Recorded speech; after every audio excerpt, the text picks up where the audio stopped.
1 in 5 kids across the nation have learning challenges like ADHD or dyslexia. That's according to the National Center for Learning Disabilities. Now, while we have yet to see the impact of the pandemic, there are specialists who are working to help students through it. 10 TV's Lindsay Mills reports on Marburn Academy. There are so many questions about a move for any family. An opportunity isn't always obvious. Will the job really be as good as it initially appeared? For the Visavatis, they pursued one, then to their surprise, discovered another. Brendan has exactly what he needs here. The Visavatis moved from Michigan to Powell in March of last year. In the middle of the pandemic, Scott Visavati, a doctor, accepted a new job at OSU Wexner Medical Center.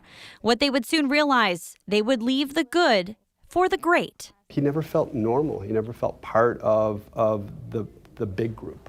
Their son, 12-year-old Brendan, was diagnosed in kindergarten with ADHD and anxiety. Wonderful that we have a diagnosis, and with that, an incredible group of healthcare professionals.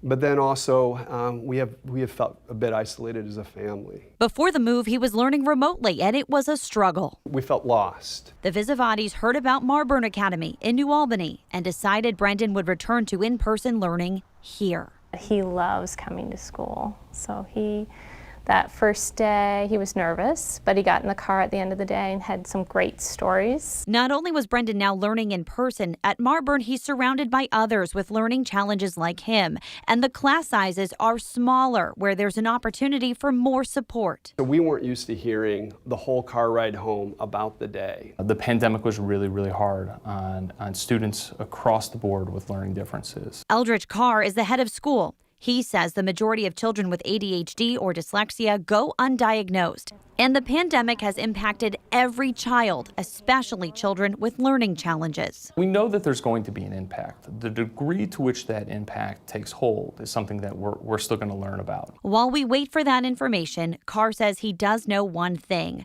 The pandemic will shed a light on the need for more support for students living with these challenges so they can know failure is not the only option.